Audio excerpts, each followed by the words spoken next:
When it comes to finding the center of calmness, what matters most is not the external, but rather the inner work, which may take some effort, but over time brings inner peace and joy.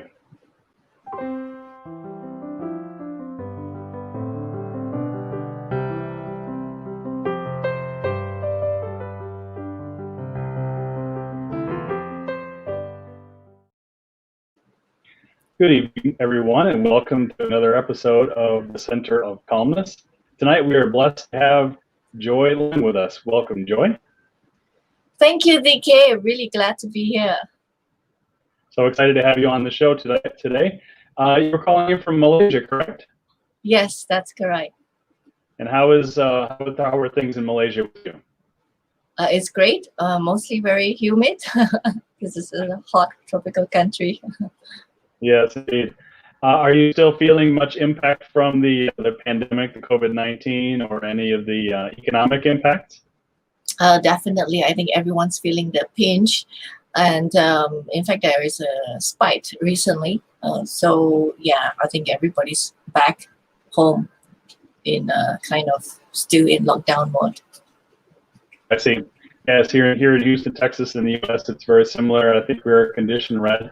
There are a few of us out and about, and actually that drove some of my timing today in a traffic jam. So the roads are starting to fill, which is in Houston, it's a good sign. It means that there's economic activity returning. But I think there's still a lot of concern out there. And actually, in the U.S., our president has some issue with this as well. So it's been an interesting few days. Yes, I've heard that's quite kind of shocking. Hopefully, everything will still be in some state of control. Exactly, yeah. And so far, it's been all right. Thankfully, the president had not been severely affected so far, though he did have to spend some time at the medical center. But still, very. If you want to talk about stress and the absence of calmness, that's certainly what we've been experiencing here in the U.S. over the past few days, especially with the election coming up as well. So I wanted to focus in on your system, the topic here being inner work today. And this is something that you specialize in. Yes, my favorite topic in the world. So perhaps if you can give us actually even before we get into your system itself, could you give us a little introduction as to how you arrive at doing this kind of inner work and where you draw your expertise from? So because of a challenging childhood, I was adopted, and none of the adults explained to me what happened, and I had to join the dots myself. So I kind of climbed up after that, and it really began with my own quest for healing and empowerment. I started to take a lot of courses and learn different techniques and so on, and after a while, I liked it so much that it kind of became my life work. I took a degree in psychology, and in the last few years, basically specialized in positive psychology. And also, I do have a background as well in psychotherapy, in particular hypnotherapy.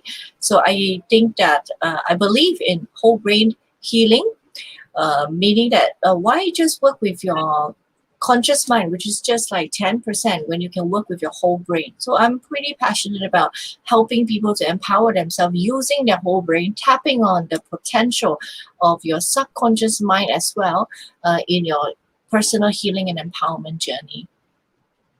So you mentioned the whole brain. How did this process these processes that you learn over time, how did they help you personally to move past that clammed up state that you mentioned that you found at the earlier in your life? For when I did a lot of more like conscious learning to heal myself, but then I always had a fascination with hypnotherapy, and then I did a psychotherapy diploma because it included hypnotherapy. It also had CBT and SFBT. And then after that, I still felt like I'm not done with hypnotherapy. I want to learn more because I liked it. The more I learned it, the more I liked it. And that was when I did the rapid transformational therapy, RTT, with Marissa Pugh. That was 2-3 years ago. And I think there's no turning back. Then the world of subconscious mind opened up to me, and I was like, it was glorious. I was like, oh my God, I got really excited. I was like, why am I just coaching people using that 10% brain when I can use 100%? And I never looked back since then. I understand. Yeah. To access the more powerful 95%, what I call the big gear instead of the small one, it's so much faster and more effective, right? Yes, and the subconscious mind is all about survival, and I think it's just like fire, right? It's a very, very good, very helpful servant, but you really don't want it to be your master. That's where all your bad habits or your limiting stories kicked in, and then you are reacting in life, and you have no idea why, but this reaction has consequences and can also lead to dysfunctional relationship and so on. Because I know that, like I've been there until I used whole brain myself. I think it has made a difference, of course, including other stuff like doing meditation and so on. I'm looking back, I would never think that I would arrive where I am for myself, and also in a position to be able to support others because I've been there and done that. I see. I totally understand that. You mentioned the rapid transformational therapy, which I have actually never personally heard of. I wonder if you might just add a little bit of detail as to what that type of therapy involves and how it works. Sure.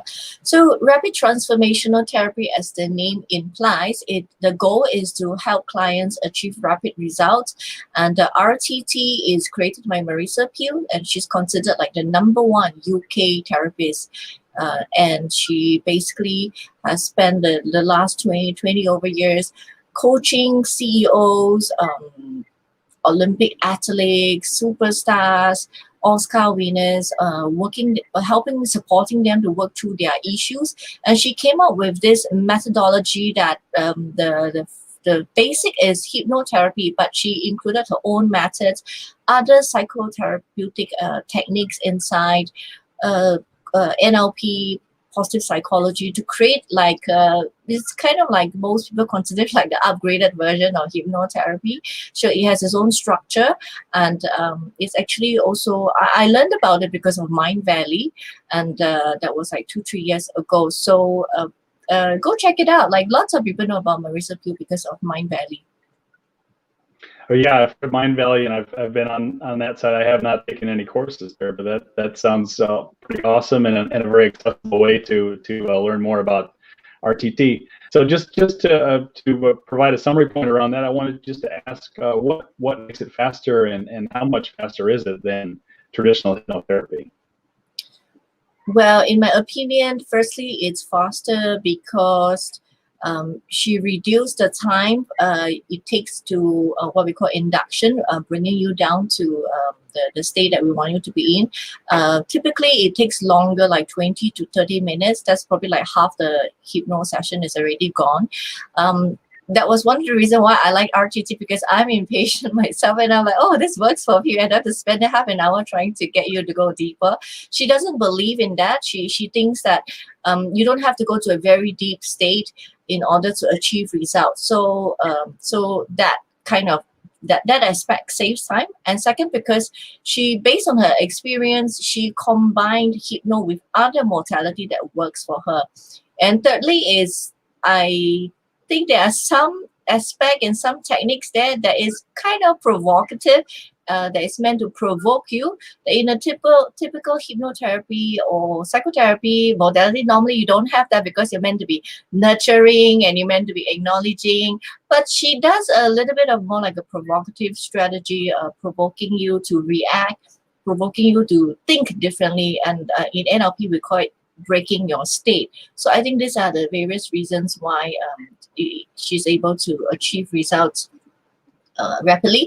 And oh yeah, and finally, the fourth point is she really emphasized on client listening to their hypno, their personalized hypno audio tape, at least 21 days after the session.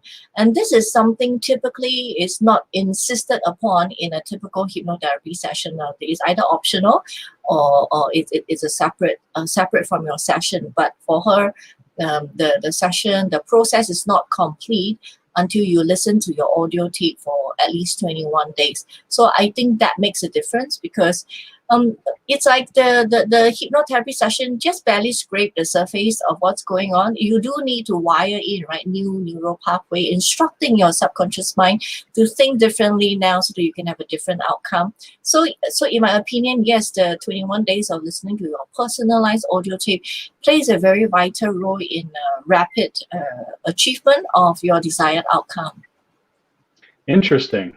Yeah, a lot of very good points there, and I really love the combination of techniques and how they work together, and also you mentioned the shock factor of the kind of the NLP shaking you out of your state aspect, which I think is huge, and like you said, will awaken a change a lot faster than just simply nurturing the state that's already there, perhaps, and perhaps encouraging it to remain a little longer.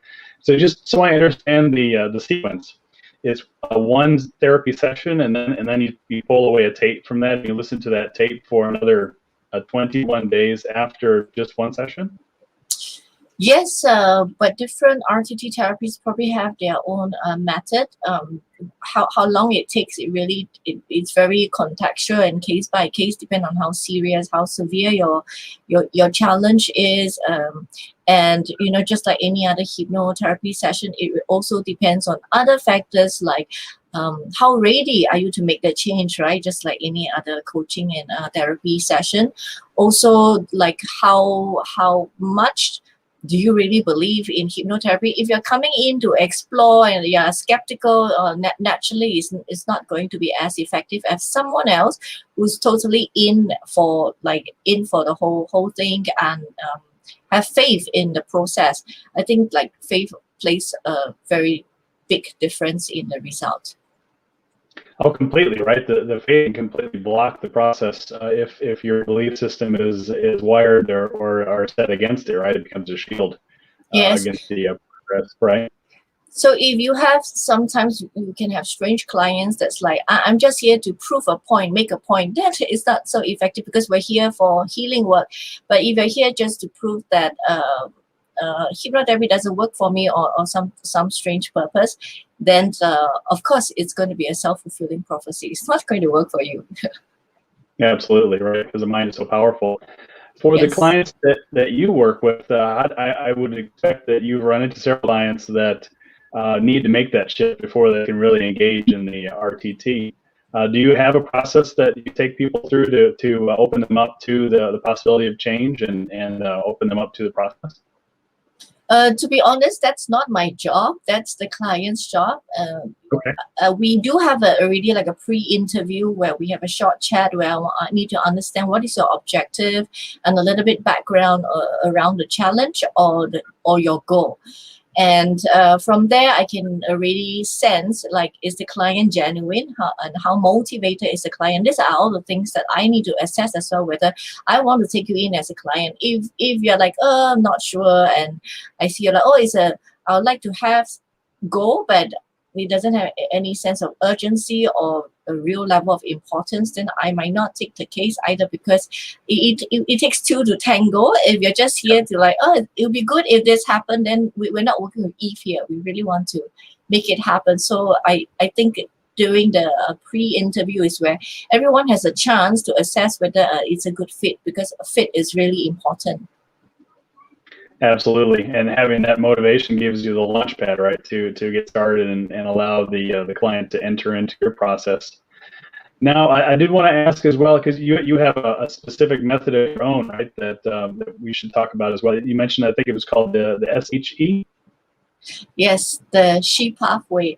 So I have an autobiography called From Zero to Shakti, where I describe the journey that I took to go to Sedona. I went half across the world by myself because I wanted to smash this limiting story that held me captive for 30 years, that I'm unlovable and unworthy because mommy gave me up.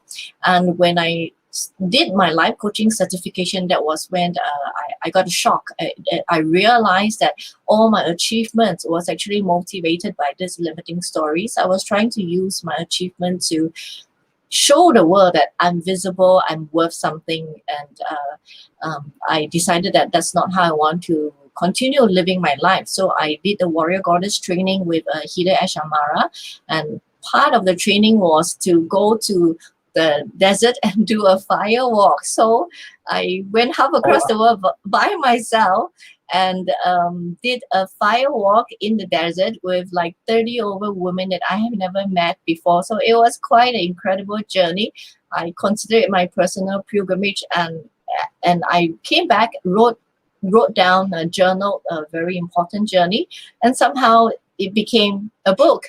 So from from there, the book has been out there for like 2-3 years now, and people who read it, men included, feel inspired, and it's interesting how it has different messages for each of the readers, and I'm always curious to find out what is the message for everyone.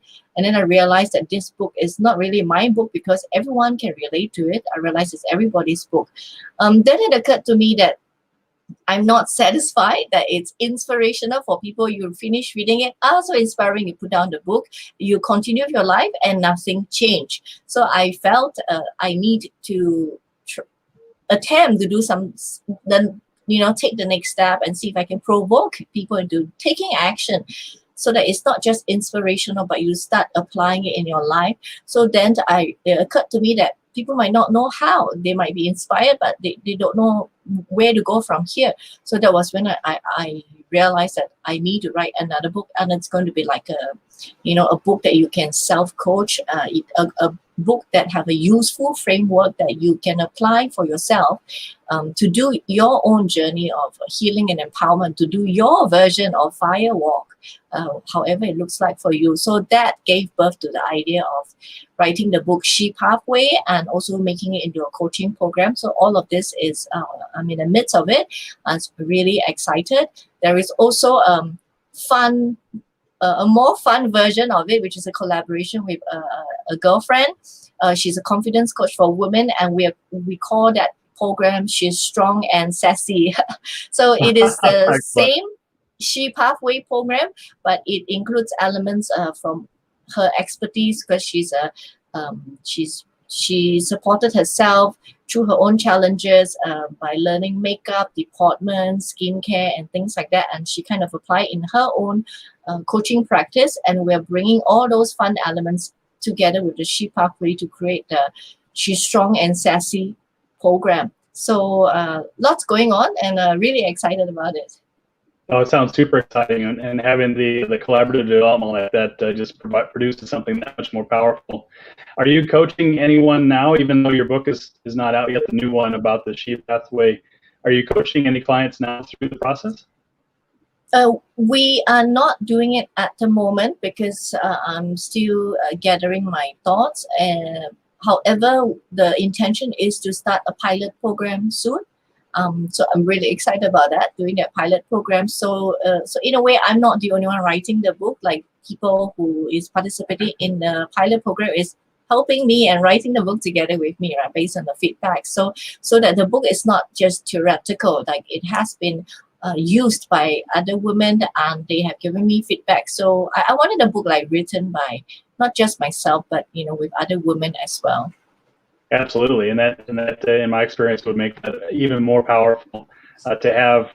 And at that point, they become not so much just clients, right, but collaborators in their journey, as well as the value that you're putting together and offering in a program that will change the lives of many, I'm sure. And so I think that's a great place to end the segment here. But I wanted to let the audience know, if they wish to get a hold of you, how they might do so. So Joy's information here is collected simply in this website here, superpact.asia. That's superpact.asia. And Joy, it was such a pleasure to have you on at Center of Calmness here this evening. Thank you, Dicky, for having me. It's nice to be in some version of Houston right now, as in because of you. I feel like I'm kind of there today, right. In a very different part of the world.